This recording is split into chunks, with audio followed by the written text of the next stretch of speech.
Hello guys, welcome to Psychology of Freedom. So as promised, itatype natin yung buong alamat. And this time, ang itatype natin si Tomas. So, ayan, paano natin makukuha yung personality type niya? Siyempre, kukunin natin yung cognitive functions niya. FITE user ba siya or TIFE? SINE user ba siya or NISE? Yung interaction style niya, direct ba siya or informative? Responding ba siya or initiating? Movement ba siya or control? And then yung temperament niya, abstract ba siya or concrete? Affiliative or pragmatic? Systematic or interest-based? And then, we'll just narrow it down into one among the 16 types here. So, ayan. Start tayo sa video na to. Kasi Mr. Google. Nakakapagpabagabag. Tagalog ko. Tagalog na Tagalog yun. na pala yun. Bagong ano yan. Nakapagpabagabag. Kasi dulo ng dila ko yan eh. Nakapagpabagabag. Mahina yung internet ibahin ko na lang ba? Hindi, wag. Kayang-kaya ko yan. Nakapagpabagabag.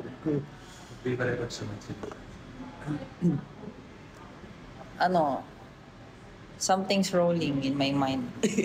Nakapagpabagabag eh. Kasi di ka makapag-isip maayos na. Something's rolling on my mind. Nakakapagpabagabag. So, pwede naman. Pwede. One word into ilang words. Pwede. One word into one paragraph. Di mo alam kasi yung mga terms sa mga sulat eh. Sorry. Dapat alam.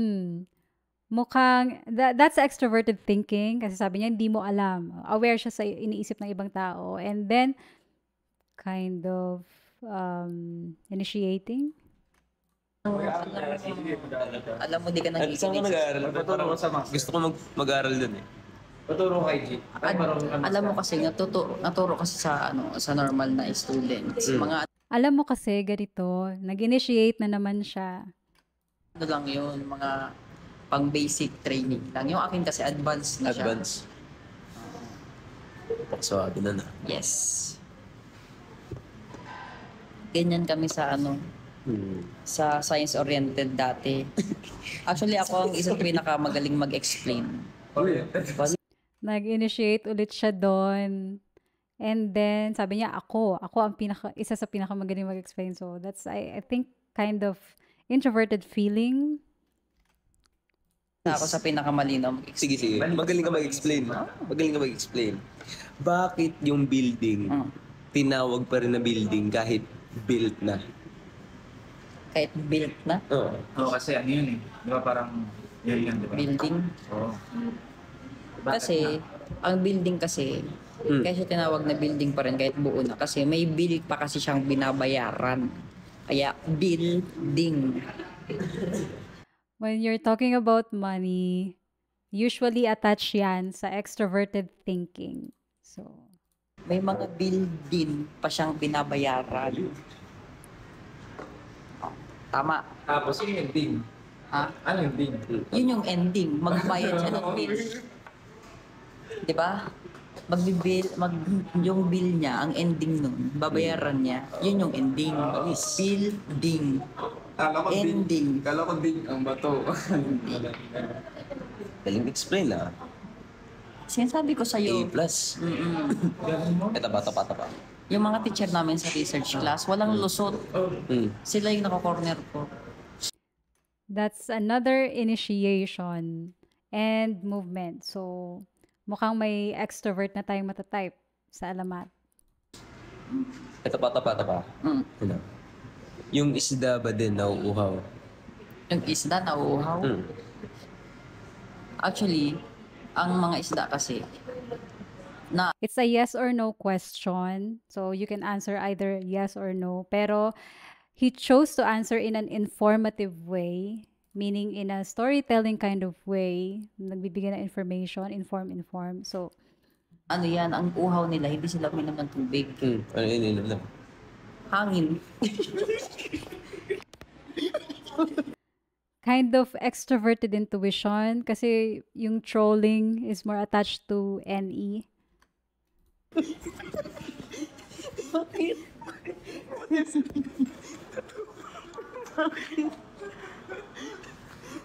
Pating ko na sa Parang ang pangit ng tanong ko dun. Para sa'yo na nasa isip ko. Okay. Bakit tinawag na broken heart kung hindi naman talaga broken talaga yung heart mo? Hindi naman. Di ba dapat pag broken, kailangan talagang basag.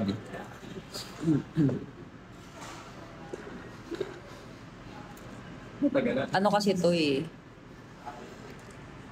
Feelings kasi yun yung basag. Kasi meron tayong di ba? Meron tayong spiritual. Yung mga ganon. Yung spirit natin yung nabasag. Hindi, wala mo nalusot. Wala mo na Yung spirit natin yung nabasag. That's so abstract. So, ayan. Hindi. Okay natin. Yun kasi yung scientific explanation sa aming mga science-oriented eh. Bakit wala na yung sagot? Kasi Check pa tayo ng ibang interview.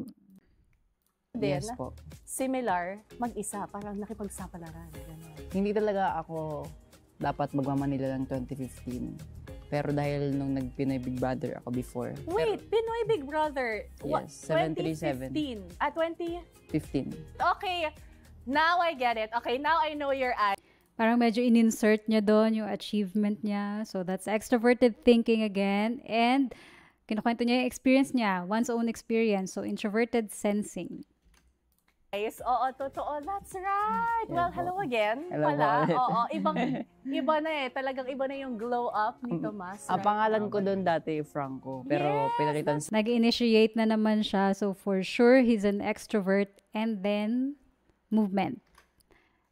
Focus siya sa process, focus sa journey. PBB ng Tomas. Mrs. Franco, ito mismo yung face na yun. Oo. My gosh. Oo. Yan talaga yung the evolution, di ba? So, kumbaga yung, again, leap of faith na yon, talagang nag-iba yung, I guess, trajectory ng buhay mo nun, no? Yes. So, after nun, like, paano nag-iba yung mga dreams mo para sa sarili mo, para sa family mo din? Bago po ako pumuntang Manila or bago ako pumasok ng Big Brother. Ang tanong sa kanya, di ba, paano nag-iba? So, he answered again through a storytelling way. Di ba, nagkwento siya, informative, and then, kinukwento niya yung sarili niya na namang experience. So, that's introverted sensing. Ang pangarap ko kasi talaga maging piloto. Nung na-try ko mag-artist, sabi ko, andito na ako. Gusto ko tindigan yung pangarap ko. Sobrang happy kasi ako sa music talaga. Sumayaw, kumanta. Tapos nung nagkaroon ng alamat, edi mas pinush ko pa. Kaya sobrang masaya. FI, talking about what he feels with music, ganyan, introverted feeling. Ako sa ginagawa ko talaga ngayon. We have another picture that we would like to show here on screen. California. So, hindi malayong mangyari mag-show din dyan. Okay, Tomas, what does it say on yours? Sa akin po yumaman. Alam ko po Real gusto to ng talk alamat. lang, Tomas. Oo. Yumaman. Alam ko gusto nila to, talking about the wants and desires of other people. That's extroverted intuition. And then, it's all about money or wealth or status again. So, that's extroverted thinking. Feel ko din may magsusulat na din yan. Kaya, sexy. Ano po kasi, hindi lang para magkapera, para din may pang-suporta sa music. True. Kasi kami po kasing alamat, pinupush talaga namin yung boundaries ng music. Kaya ayun, gusto namin yumaman.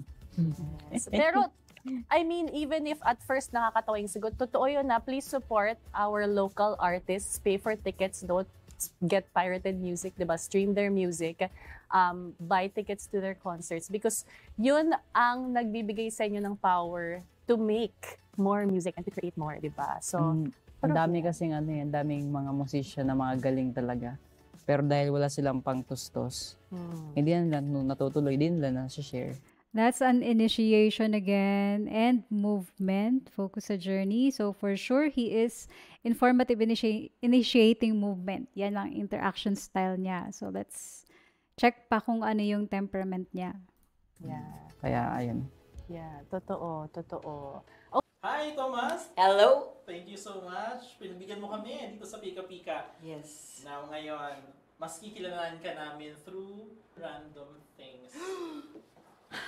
Ano to? Ayos. Obviously, movement, 'di ba? Nakikita niyo siya medyo galaw ng galaw, may pagka-chaotic, compared to control types. Ano kaya to? Alright. Question number 1. when you were younger, like 7-year-old, Mm. what did you want to be? Tanda mo pa ba yung first ever na pangarap? Oo, alam na alam ko. Gusto ko talaga magpiloto until now. Piloto ng That's a little bit of NI, introverted intuition. eroplano. Okay. Natatandaan NI is ano, 'di ba? Wants and desires. ko pa yung sinabi ko nung nung preparatory ako. Pero nag-shift siya to SI, which is yung past experience niya. So, introverted sensing. Sabi ko, "Hi, I'm Thomas Franco Rodriguez, a pilot. We will travel on air with my airplane." Yung sinabi ko nung graduation namin. And till now, gusto ko pa rin talaga maging piloto. Kaya lang kasi baka di ko abot yung mga views sa taas eh. Ay, oo nga. Nag-initiate siya doon. That's kind of abstract kasi possibilities, 'di ba? And Mga ganun nga pa. Ayan. So, nilet go na to o hindi pa rin? Hindi pa. Hindi pa. Kung magkakaroon ng Dapat chance pa. na magpipiloto pa rin ako, magpipiloto pa rin ako. Pero gusto ko kasi magpiloto sa ibang bansa. Kaya lang yung tuition dun, triple ng tuition dito eh. Sobrang mahal ng tuition na dito eh. talking about money again, extroverted thinking. So, sure na tayo sa interaction style. I mean, sa cognitive functions niya. Temperament na lang talaga. Sa lupa muna tayo. Hindi Magastos naman. pa. Magastos pa eh. Okay. Number 2. How much was your first salary and how did you spend it? Siyempre yung pinakauna kong salary dito sa business na to is 300,000 yung tanggap ko eh. Yung sa Pinoy Big Brother. And dahil bata pa naman ako noon, nag-aaral yung kapatid ko noon eh, na pangalawa, dentistry sa CEU. Binigay ko kay mama yung 250,000, yung 50K. Binili ko ng phone kasi wala akong phone eh. That time. Paglabas ko ng PBB, pinakauna ko bumili akong phone. Tapos, ayun, yun yung una kong pang-picture, pang-update. Masaya naman. Ayun. Parang napakabait na bata. Hindi ko na makasalang gagawin ko dun sa pera eh. Sabagay, kasi parang bata Bata pa naman ako.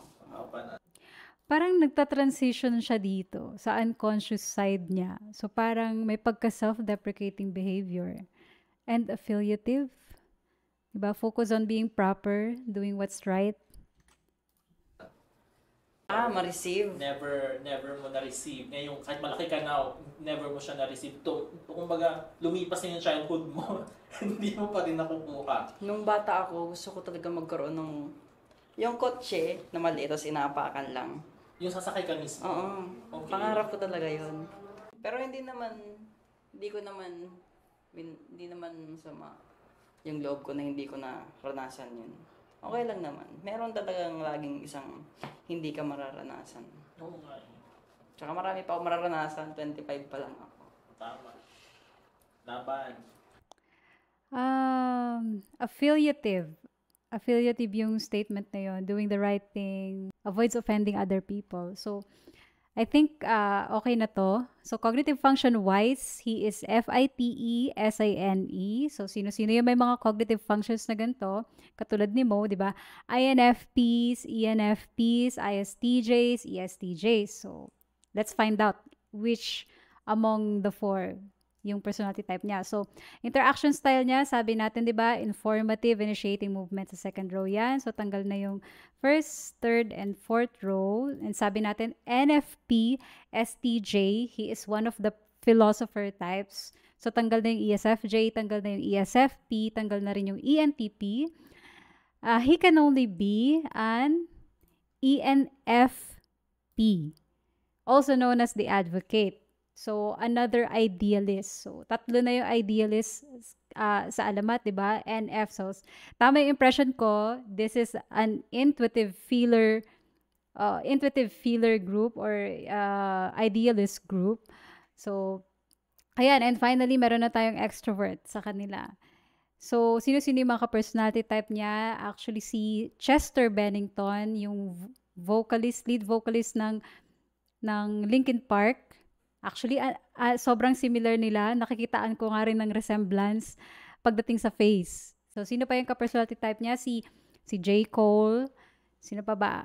Kung sa artista naman, si Tom Cruise, si Robin Williams, Edward Norton, ayan. Ano pa ba? si Gary Vaynerchuk. Kung sa Pilipinas naman, ang ka-personality type niya, si Bo Sanchez. Bo Sanchez, isang preacher and entrepreneur. Actually, ang mga ENFP, they can be really, really good entrepreneurs. Kasi, they're very good with sales. They can sell you anything. Diba? Ganyan ang mga ENFP. And then, sino pa bang ka-personality type niya? Si Andrea Brillantes ata. Kung di ako nagkakamali kasi na-type ko na siya before. So, ENFP. So, ayan. Actually, si Tomas, I can see na medyo unconscious develop, unconscious focus. Kanina nga, di ba, nasabi ko, nag-transition siya dun sa INFJ unconscious niya. Dun sa last interview. More on parang unconscious develop siya. So, he can be, maybe, I'm not sure, take it with a grain of salt kasi I don't personally know them. Pero, he can be one of the sources of wisdom sa grupo nila. Wisdom. It depends kung gaano ka-develop na yung unconscious side niya. So, ayan.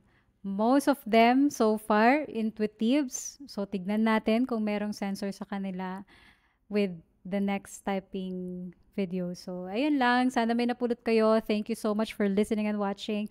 See you sa next video.